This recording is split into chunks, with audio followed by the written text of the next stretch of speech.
Hey everybody, welcome to another episode of the podcast. I'm delighted to be joined today with my guest, Dr. Tracy Dalgleish. Dr. Tracy is a clinical psychologist, couples therapist, relationship expert, author, speaker, podcaster, and mum of two. She specialises in helping women and mothers build healthy relationships and learn to be their best selves by helping them to let go of guilt, communicate their needs, and set boundaries in their life. Through therapy, workshops, and online educational resources, Dr. Tracy helps you identify what you feel and need, how to show up, and how to be present in your life, and give yourself permission. I'm looking forward to talking all things relationship, boundaries, and triggers in today's show. Dr. Tracy, welcome to the podcast.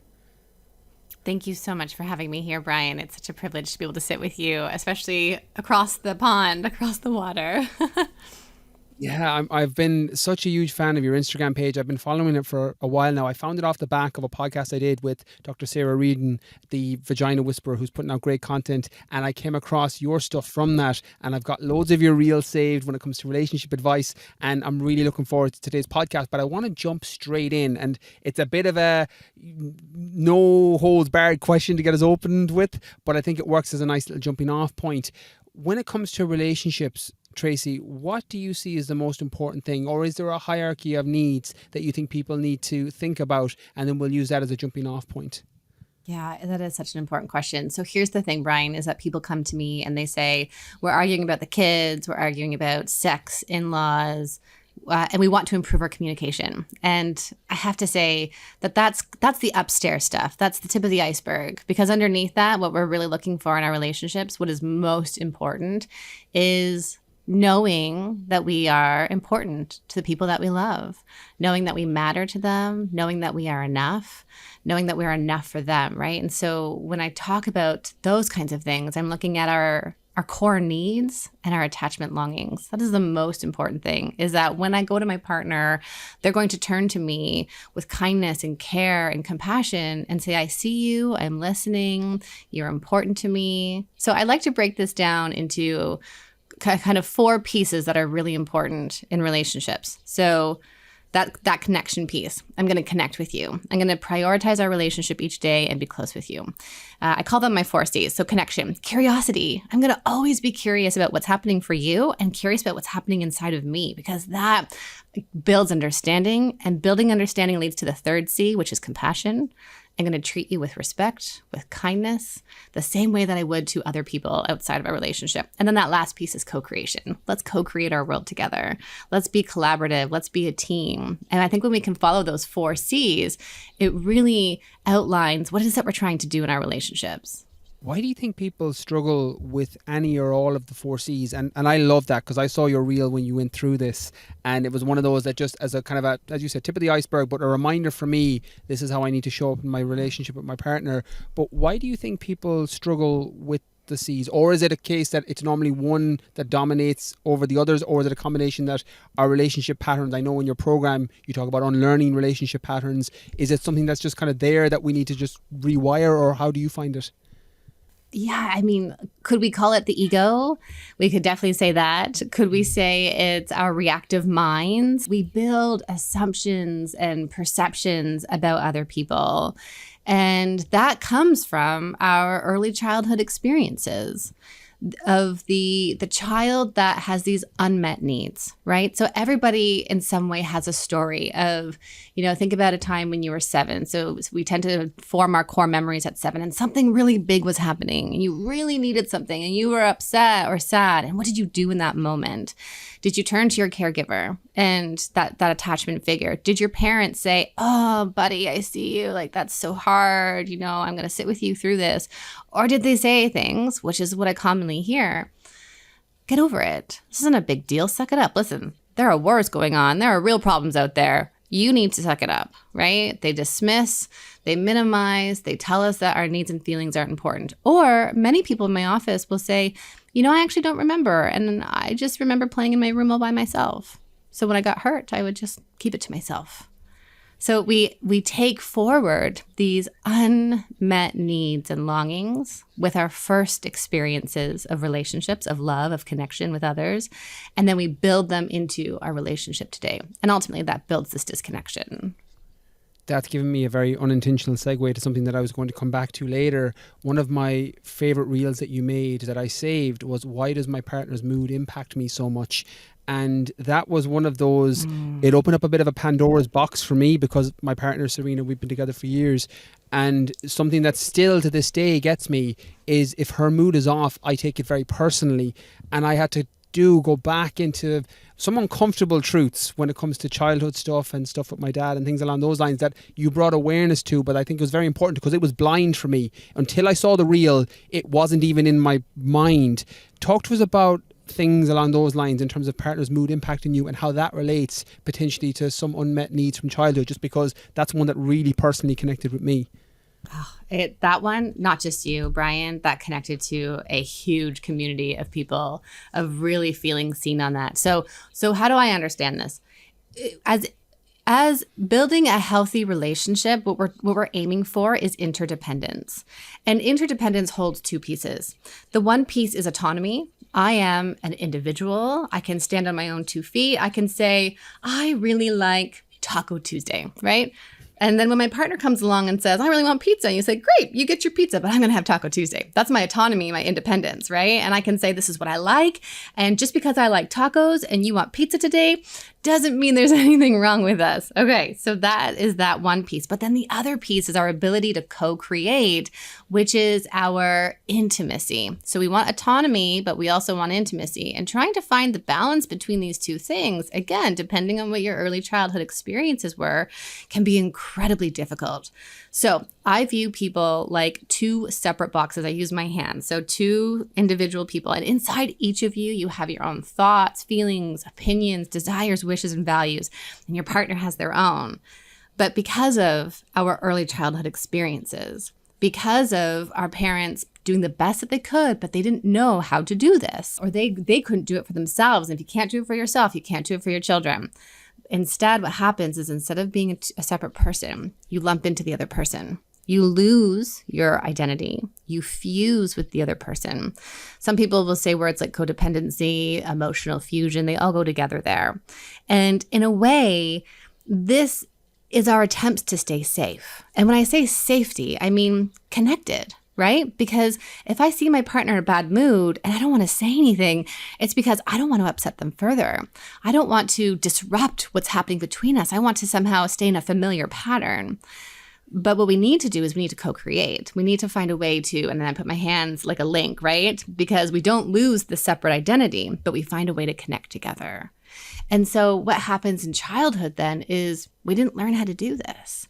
That when you say, oh, let's go back to tacos. I really want tacos for dinner. I love tacos. And your parents are like, that's ridiculous. You can't have tacos on Tuesday. Come on, right? Like, just this is what you're eating, eat it and don't complain, right? So like in those moments, you don't get to be seen for that 7-year-old who loves tacos. I'm just using a silly example of tacos, right? But the little boy who loves tacos doesn't get that own identity, and then doesn't get to see how they can create that world with their parents, with their significant others. How important, and again, this might be a loaded question, but how important do you think it is that people understand their own triggers?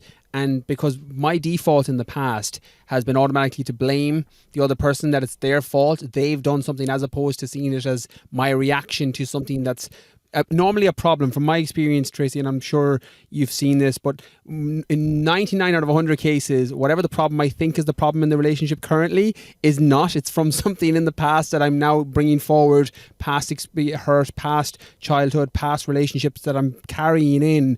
How important do you think it is for people to understand their own triggers when it comes to how they show up in a relationship? I use this example in the first chapter of my book. Comes out next year, fall 2023. It's going to be called I Didn't Sign Up for This, because that's what I kept hearing in relationships. And people in my office would say, this isn't the relationship I signed up for. I didn't sign up for this. Now with the kids and the disconnection with my partner, those triggers is like you experiencing a time zone shift. So am I here today in this moment with my partner? Or am I 3 hours back, 8 hours back?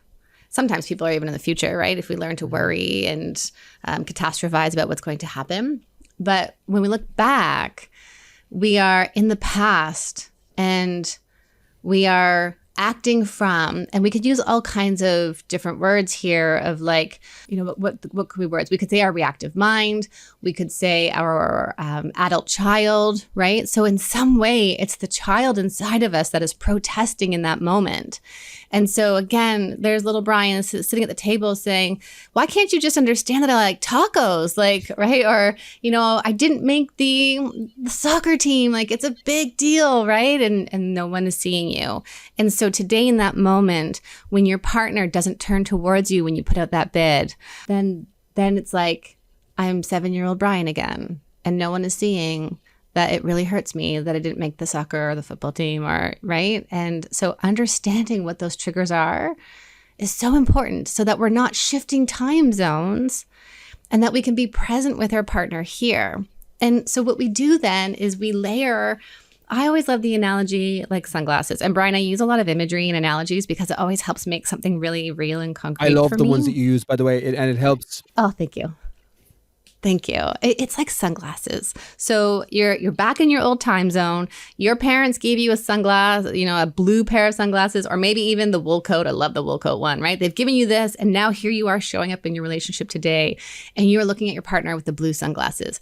She's got her red sunglasses on, and so you can't see this object together. And then what we do is we point fingers at each other, externalizing and say, well, if you were just different and if you did things differently, then this wouldn't happen. Rather than being curious, we've all been there, right? We've all been there. Rather than being curious of going inwards and saying, what part of this is mine? What is being triggered here? And how can I acknowledge that there's something that I need here? And Brian, I think what's the important piece here, and I see this with the members in my community and Be Connected, my online space. I see this all the time that shows up, and it's like, I just need my partner to validate me. Words of affirmation is my love language. Why can't they give that to me? And the hard truth that I say to people is I say, yeah, I know you really need this. This is something that you have needed for such a long time. And it's not going to be your partner's only responsibility to meet that, because now here you are as an adult, and it's your job also to start giving yourself that. So instead of looking outward and continuing to want your partner to validate you, can you start validating that small part of you that was never seen as a kid, that needed to be recognized for all that you were doing or all that you were struggling? And then how would that free you up to then respond to your partner, to then interact with them and talk to them and see what it is that they're saying? That's so powerful. And it reminds me, and I don't think my partner will mind me sharing it, but we had I won't say a fight recently. This was my thing, where she was going away traveling with friends, and it brought up a whole host of triggers and abandonment issues for me. And I spent days just going for walks by myself, Tracy, and I've got my partner, my daughter, and great people around me, but I just needed time alone to process this disconnected feeling that, in my language, this is how messed up our internal dialogue can be. But in my world, in my head, her wanting to go away with friends for a few days meant, well, she doesn't love you. She'd prefer to be with somebody else and be with other people. And it was bringing up a whole host of abandonment issues that I've been years dealing with my father and things along those lines. And it was like someone just, as you said, put the glasses on, and now you could see clearly for the first time. I was like, oh, this has nothing to do with now. This has absolutely nothing to do with my partner going away on a trip. This is my own trauma that I haven't dealt with, that's been re-triggered now in the moment. And my default to that is normally to go into a very avoidant, disassociated way. And one of my things that I learned that was very useful, you disconnect. Completely disconnected. But those attachment styles that we default to, the avoidant, the anxious, the secure, is, I think, very useful for people to understand. With attachment styles, do you think that is something that people need to have a baseline understanding? So when I think of, like, I'm a nutritionist, so basic calories, micronutrients, macronutrients is kind of my bread and butter as a nutritionist. With clinical psychology and relationships, and in your area, do you think attachment styles is something that people need to understand, or are there other things that kind of give a better bang for their buck when it comes to how they show up personally in relationships? I think this is, okay, how do I think about this? It's almost like baking a cake. So if I'm going to bake a cake, I can't forget the salt, because the salt reacts with, and I'm not, this is outside of my area of expertise, but right. So the salt reacts with the baking powder, and you need it to create the rising of the cake, right? If without the salt, you can't have the cake. You will have something else. You need to understand attachment styles because they let us know what we do in times of stress and anxiety. That is when our attachment system is activated. And so you're telling me right here that this was a time where your attachment style, or your attachments rather, that safety, the need to feel safe, soothed, secure, seen, that was activated by this external event going on with your partner. She was leaving, right? She's going on a trip. That activated the stress and anxiety inside of you. Of course, that makes sense. And if you can understand what is my go-to right here, then you can start building strategies to help you and your partner move through that. Because here's the thing. If you shut down and go inside and disconnect and dissociate, your partner's standing on, she's driving the boat by herself. And she's like, well, where did Brian go? Brian was right beside me here. We were driving the boat together. And now he's gone. He's gone, he's left the boat. He's out to sea. And we need to know our partners are still going to be there with us. So if you can understand then that when I get stressed and anxious, my default mode is to do this, then I can start communicating that to my partner, right? So attachment is one piece. What do I do in times of stress? How do I seek care? And how do I also offer care? People often miss that when it comes to attachment styles, is that it's not just about my seeking for soothing and comfort. My attachment style also determines how I provide care to my partner. So someone who is more avoidantly attached, and their partner comes over to them and says, oh gosh, today was just awful and I'm actually incredibly worried I'm going to lose my job because I didn't meet this deadline. And your partner says, babe, it's no big deal. You're fine. We'll be fine, right? If they're avoidantly attached, they've entered into caregiving in that way, rather than being able to say, ooh, this is really hard for me when I see my partner struggling and I'm going to tap into a different response with them. I'm going to do something different here. So for you, Brian, then if you can communicate to your partner, this is when my abandonment wounds are showing up. I know this is not what you're doing by taking your trip. And actually, I'm so happy that you get to nurture that autonomy of you. And I know in the front of my brain that when you come back, right, the front of our brain is our rational part, the prefrontal cortex. And by the way, for those listening, your prefrontal cortex doesn't finish developing until you're 25. And if you're a male, your brain has actually taken longer to reach its full development compared to a female. So I think that's really important for us to know. But your prefrontal cortex is the last to develop, which is the part of you that can rationally say, I am safe and loved. My partner is going for a trip. They're going to have this trip because they need time for themselves. And I know that when they come back, they're going to have all of this new energy to give to me and we're going to reconnect and feel good. But the emotional part of your brain gets triggered. It's blaring red and fear and anxiety. And it's like, no, danger, danger. But your brain now in the state can tell, and I see you laughing because it's relatable, right? Like, this is where we go. You're literally explaining exactly how the process went. Right. And that's, and I really want to emphasize this. And I say this to my clients in such a compassionate and loving way of like, you're not unique. And I say that in the sense that your brain and your nervous system is wired the same way as someone else's brain and nervous system, which means that when we open the door and there's a bear standing there, we are going to go into some kind of mode to save ourselves, right? So your individual experiences are unique to you. What's happened in your childhood is unique to you. And your brain is going to respond in the way that it knows how to, which is to send out this flooding message of danger, danger, danger.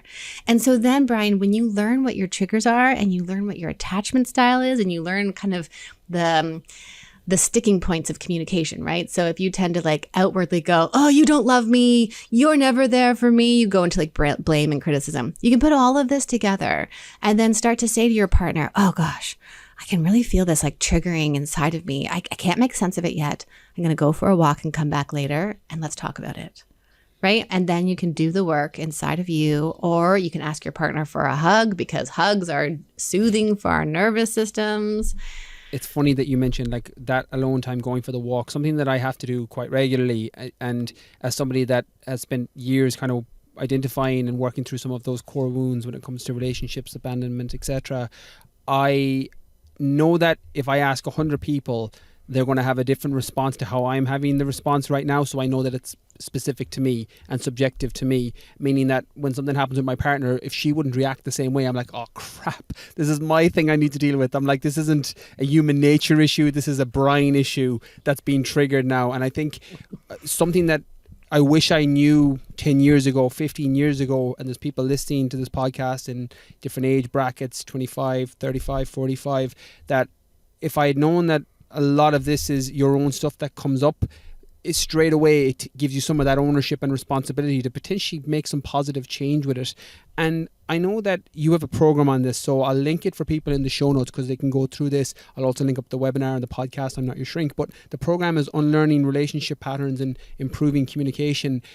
With relationship patterns, what are some of the most common negative relationship patterns you see? Because obviously unlearning them is going to be very important, but some of the common ones that you regularly see, because as you mentioned, the beauty of we're not unique, we all have similar responses, just different triggers potentially.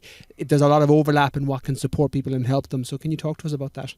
Yes, absolutely. And so, yeah, we all get into these negative patterns because what we must acknowledge in our relationship is that each of you influence each other. Right? That it's like the dance. If I step forward and our arms are connected, I step forward, you're naturally going to step back. And then when I step back, you will naturally step forward. So Dr. Sue Johnson found that there were 3 common cycles that couples get into. And there's lots of different ways that I could talk about this. So I'll do the 3 cycles first, then I'll add in another one that I think is really important and we don't talk enough about. So those 3 cycles stem from our unmet needs and longings in our relationship. And so the question is, what do we do?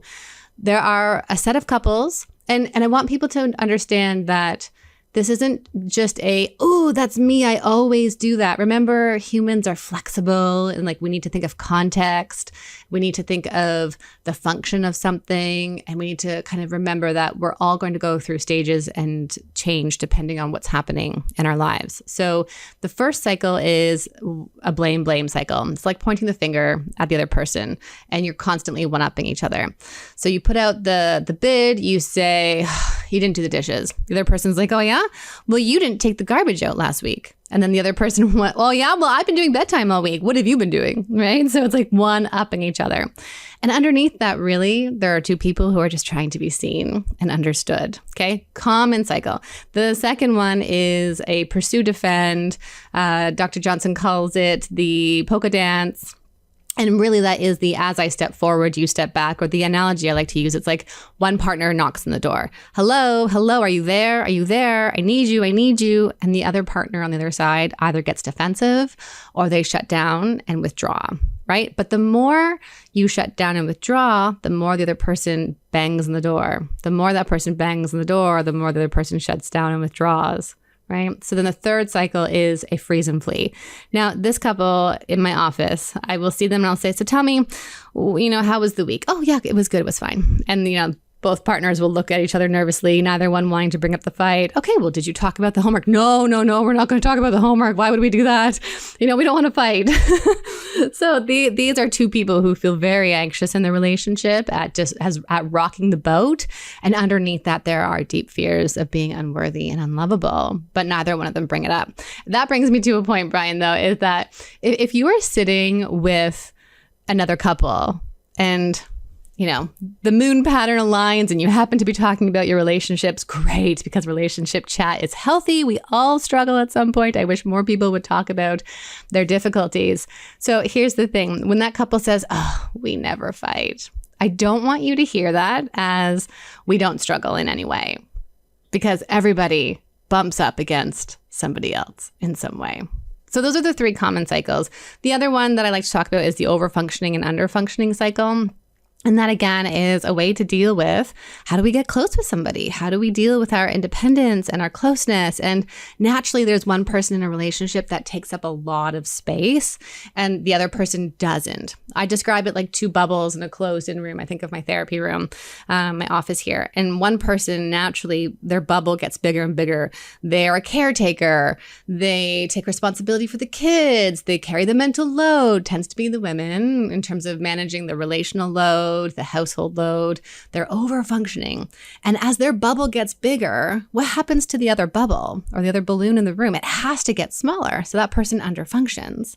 And that person looks for them to problem solve, doesn't initiate tasks around the house, doesn't take on the load. And so both partners in this dynamic have to take responsibility to, one person has to step up, the other person has to step back. Is the way to minimize that, because there's definitely a lot of people listening who will grasp that bubble analogy, because from every experience of every relationship I can ever think of, there was always one that felt like it was taking up more space than the other, or I use different language. I always felt like one was more aggressive, either it was me or the person I was going out with. And the bubble analogy is actually a better analogy. I think it serves the purpose and gives better language to it. But what's the way to keep that balance? Or is it a case that there should always be a slight misbalance and then it's just kind of a pendulum that goes both sides, like a seesaw? What's the kind of optimal, I won't say approach, but what's the optimal kind of goal for people to strike for from your experience? Is it a 50-50 split? Is it a 60-40 that jumps back and forth? What have you experienced? I believe that our relationships are never going to be equal. And Brian, here's the reality is that the things that I hold in my mind, my husband, because of who he is, because he's a different person, he's never going to hold the same things in his mind. And I can't expect him to operate in the same way as me. So our relationship, I will say, is not equal in lots of ways, but it feels fair. At least I better check with him. But it feels fair, right? Like our relationship is one where we can check in with each other and say, gosh, how are you feeling about this right now and all the things that you're doing? Can I step in on this space or do I need to step back on that space? And acknowledging how much we're doing. So I think the question is, I'm going to reshape that question because the answer is really, it depends, which is, one of my favorite answers as a psychologist, because there is no one right way. It depends. It depends on what is the function of this behavior. So am I doing all of this caretaking for you because I feel anxious, because I'm worried about losing you, because I think that you're not competent to do it? And what's the impact of that on me? Am I starting to build resentment? Am I burning out? Am I exhausted from always giving up my own needs? And nobody can give up all of their needs all of the time without a cost to that, which is resentment, which is a toxic emotion that slowly erodes at the health of your relationship. And on the flip side, for the person who underfunctions, what's the function of that for them? Do they let their partner problem solve for them because they fear saying what they actually feel and need? And again, so you were using words like aggressive and passive. So the person who is passive actually breeds resentment because they're not vocalizing what they want and need. And the irony with passivity is it actually breeds resentment or anger rather from the other person because they want to know you. Like, let's go back to Taco Tuesday, right?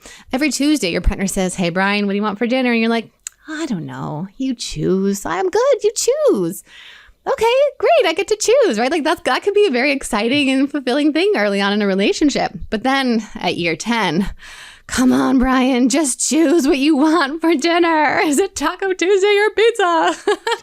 Yeah, there's so much there. That resentment, I always think of it as the figurative death by 1,000 cuts. It's not necessarily a death blow like somebody cheating or a really big lie, but it's a figurative death by 1,000 cuts. So yeah, I think minimizing that. With resentment, I think, now I might be wrong here because this is not my area, this is your area of expertise, but something that I've applied, I would hope, similar to what you said earlier, you'd have to talk to my partner, but I hope successfully applied, is nipping small problems when they're small enough to be solved so that we don't have to deal with the growth when they get bigger. Is that just down to communication? That's something that I've experienced, that having that conversation early when the problem is still small has been the way to avoid it so far. Is that what you advise, or is it something else when people want to minimize that potential resentment or figurative death by 1,000 cuts? Yeah, that is definitely an important piece there, is communication. I think even before that is asking yourselves, what's my unmet need, right? What am I needing here? What am I struggling with? So, I think of the word that people use are things like self-abandonment. What am I giving up about myself? And Brian, these come in micro moments. So I want the listeners to think for a moment, when was something that happened today where you didn't vocalize what you needed, or you were looking after someone else's needs, where you said yes, but maybe you wanted to say no, or maybe you want to say like, oh, I'm not sure, I'll get back to you, right? We do this frequently throughout the day. And if we keep doing it, it builds up over time, which is why people end up in my office kind of having some kind of like a moment, a crisis in a way, saying, I didn't sign up for this. Because nobody enters into a relationship saying, hey, let's go on a date. I can't wait to completely abandon everything I want and need and only focus on you, right? And nor do we enter the workforce. Or I'm trying to think like parenthood. We don't enter parenthood and say, I'm going to give up everything I ever wanted and needed and give it all to you, right? Like, I think there's like a self in there too when we have children of like, this will fulfill me. This is meaningful. And then here you are ending up, at year 2 with your kids. And you're like, okay, so I am reduced now to all of the things that I did not want to do. So it's the micro moments. And like you said, Brian, so that communication piece can be really important. So tuning into, what did I just say no to myself here? How can I start saying yes to myself? And how can I then onboard my partner to that? Last night, I was super tired. And I just said to my husband, like, listen, can you be parent A? Because I am so tired tonight. I can't stay regulated. I'm exhausted. And by saying that, first, it makes it real for me. I'm not having an internal dialogue that says, just be a good mom. Pull it together. You've got 2 kids. They need you. It becomes real for me. I also label my emotional experience, which then helps ground me instead of floating in a sea. Am I? Am I not? What am I feeling? What's this? Should I? I don't know. And then letting my partner know where I'm at so he can see me. My husband can say, oh, you're struggling right now? Okay, I got it. Or in some cases, he might say, oh no, Tracy, like tomorrow's my big meeting. Like I absolutely can't. How can we do this together so that we can both get through the night and both get through tomorrow? I love that. I think, as you said, it's identifying your emotions and sharing it, which, again, sounds very obvious when you say it, but there's people listening, my past self included, when you would feel it and you would have this internal dialogue going back and forth like 2 people playing tennis in your brain, going, am I feeling this way? Am I not? And you don't express it, and then it just builds and builds. And in my case, it would be like this volcano. Now, I'd never erupt projecting outwards, but I would have it internally going, why aren't you doing this? Or why can't you read my mind, for the lack of a better phrase? And it's so silly when we think about it. And you mentioned the self-abandonment there, and I know you have a webinar on setting boundaries, and I'll link that in the description for people as well. But talk to us about the importance of boundaries, because I think that's something that's absolutely key. Now, you cover this fantastically well on your channels, but talk to us about the importance of boundaries. Oh, boundaries. I want to start by saying, depending on where you are, you might not know what your boundaries are, and that's completely okay. You might even have this internal reaction as soon as you're hearing us shift into boundaries. I sat with someone recently of an older generation, so in their 60s, and they said, boundaries. Well, don't you want to be kind to others? And I reminded them that actually boundaries are loving and kind and are one of the most compassionate things that you can do for yourself and the other person. I describe boundaries like an invisible line between you and I. It's where I end and you begin.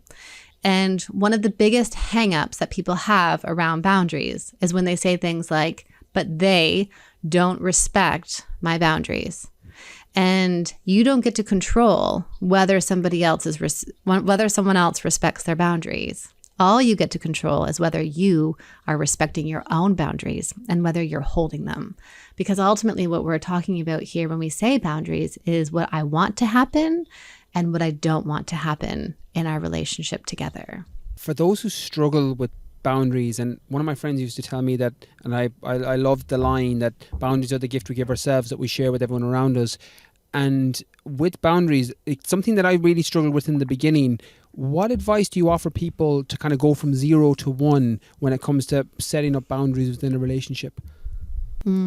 Start acknowledging first when you say yes, but you wanted to say no.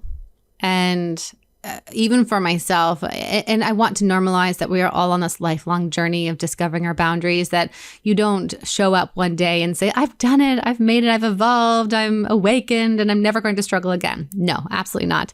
And my own journey with boundaries became even more apparent when my second child, my daughter, was born, because I was so good at saying yes to everybody. If a friend wanted to meet at 10 a.m., but oh gosh, I really had to get some work done and 2 p.m. would be better, I would say yes. And inside, I would silently cringe instead of vocalizing what it is that I wanted and needed. So just you simply bringing awareness to those times when you need something, but you don't vocalize it. That would be the first thing to start with. The second thing, if we're going 0 to just adding in a bit of boundaries, is starting to express those small things to someone who is safe in your life. So is it with your partner? Is it at work? Is it even something that you can do for yourself? So, for example, if you're listening, think about your boundaries around your emails and your phone. So this could be something that is really just about you and not about anybody else. If you are on your email outside of working hours, that could be a great way to start looking after you and saying, my new boundary with emails is to not open them, to not check them outside of my working hours. Of course, context specific, whatever that looks like in your workplace, I think that's important to acknowledge. But in my own work, because I set my schedule, I could easily be replying to emails at 9 p.m. at night. And Brian, here's the thing. I am not perfect at this by no means. Sometimes I open my email. So my work email is not on my phone, but sometimes I'll be on my computer doing something and I'll open my work email. Oh yeah, okay, well that's a tomorrow issue. But I'll actually type out the email. And because I want to demonstrate to others that I have boundaries, I don't send my emails until between my working hours. So clients know you're not going to hear from me outside of these certain hours. And even if I have chosen, that's my choice to open the email, it's going to be my choice of also when I send it. So could you start choosing something different like that? Small things frequently. Yeah, I do something nearly identical with email and work-related tasks. But I'm curious with boundaries, because something that me and my partner have discussed is when it comes to jealousy. Now, thankfully, both of us, neither of us are kind of naturally ridiculously jealous for no reason. And again, no reason is a very loose term. I should be very mindful of my language. There's a trigger going on internally that's getting projected outwards. So just to clarify and reframe my language a little bit. But from our context, we have certain things where jealousy is not an issue, but there are boundaries where if it crosses, I feel jealous or she feels jealous. And our kind of rule for thumb is, would you want the other person to feel if this was flipped? If you just flipped the script and somebody was texting me or texting her, how would you want the other person to react? And that's kind of the guiding light that we use. Again, that's not advice, far from it. That's just what works in our relationship.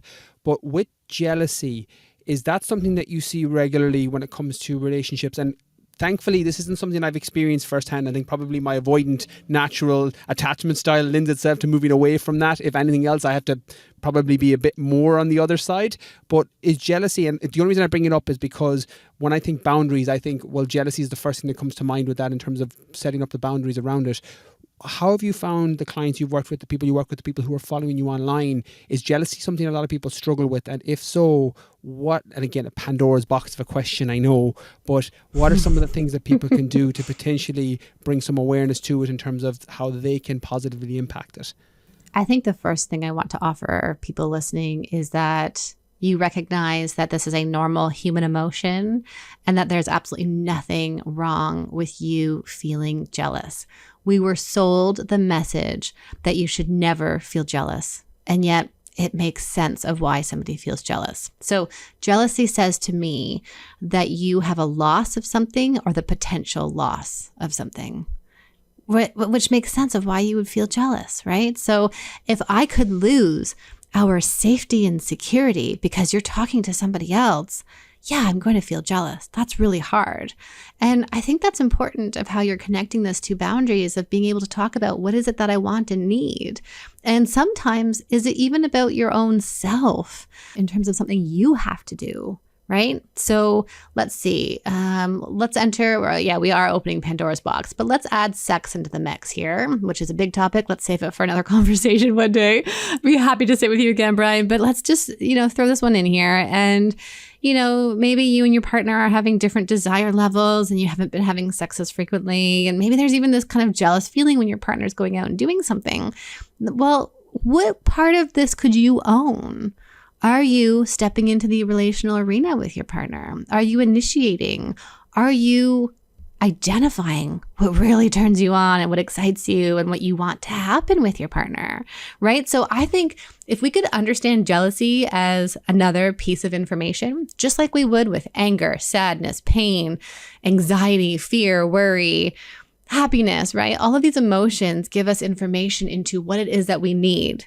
Needs are boundaries, right? So I can understand that I want this or whatever it is. So I think it's really important in a relationship to spend some time hanging out with your jealousy.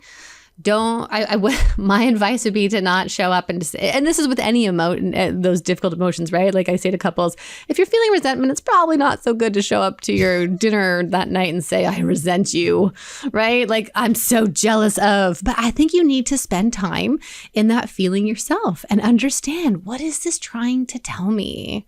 And then we could use that into a launching point of what are we trying to heal within ourselves? What is, and they can be such benign markers, right? And it can be about yourself. I'll share this here. I had shared a feeling of jealousy with my partner, and it was more about my own loss or fear of being important or being the person that excites my partner, right? Like how normal is that to feel that? And once I could label what that feeling was about, it told me then what I needed to do. And it could just open up a whole experience in your relationship. So jealousy is not a bad feeling. Understand what it means for you. Identify what you need, and then maybe talk about the needs with your partner.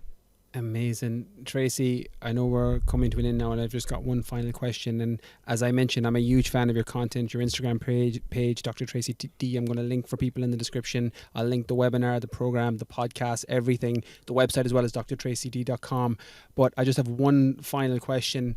Because you have a great online presence and you're putting out so much valuable content, and there's lots of listeners. We have a massive podcast here, so I know this is going to have such an impact and a positive impact on people who either are aspiring to be in relationships they want or in relationships now and are taking back the control.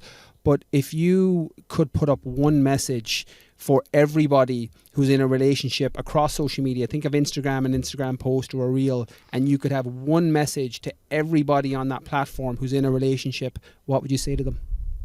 I would say to let go of your perfectionism, your drive to find the right way, the right moment, the right way to cook something. I've had couples fight about how to boil water or cut carrots or whatever, right? So when we go into that space, Brian, we are tapping into our egos, and our egos create separation between people because they're trying to protect us.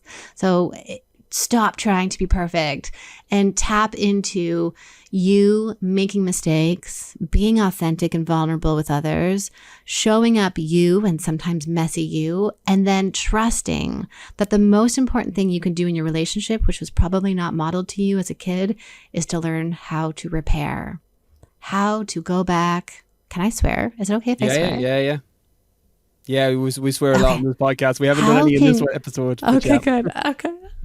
I know we haven't, but I love when it resonates, right? So learn how to repair and to go back to your partner and to own your shit. That is what we're doing in our relationships. So learn how to do that, because when you can go back and not just with your partner, when you can model that to your kids, between you and your partner, but also you with your child, or, think of even your parent, right? It just feels good to be acknowledged and to be recognized and to have someone say, that was my shit showing up. And I'm really sorry. And I can see that this is something I need to work on. And next time I will. Because when we don't repair the small things, that rug gets bumpy when we sweep it under. And it's like what the image you use. It's a death by 1,000 cuts. That stuff builds up.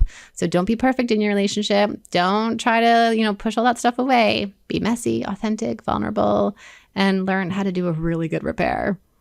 Love that. What an amazing way to finish. And one of the tools that I used and I still use to this day is what kind of partner would I want my daughter to end up with. My daughter's 7, and I still have to pull myself out when it comes to ego and my reactions and how I'm reacting. I'm like, okay, how would I want Holly's future partner or husband to be in this potential situation? And that sometimes is enough to pull you out of the ego and the you of the moment and be like, right, I'm not showing up as my best self here. So that's just, again, a wonderful way to wrap it up. Tracy, I've loved this podcast. As I said, I'm such a huge fan of your work. I can't wait to read the book when it's out next fall. And again, if we do a round 2 at any point to help push that out, I'd be more than happy to help promote your message, because I think you're doing incredible work. And I can't thank you enough again for your time. Thank you, Brian. Thank you so much for inviting me here and for an amazing conversation. And for everybody listening, everything we talked about in today's podcast, the webinar programs, podcasts, all the links will be in the description on briankeenfitness.com on the show notes, and on wherever you're listening to podcasts in the description on Spotify, Apple Podcasts, and everywhere podcasts are found. Dr. Tracy, thank you so much again.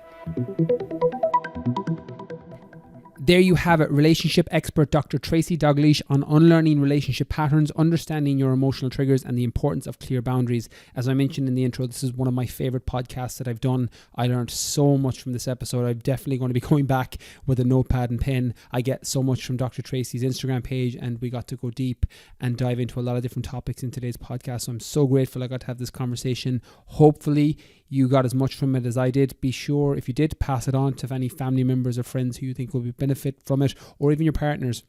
If you've got a boyfriend, girlfriend, husband, wife, or partner, or a romantic partner, definitely pass it on to them, and hopefully will open up some of the dialogue that you can bounce back and forth. So that's everything from me from this week's podcast. Thank you all for listening. Catch you all next Monday.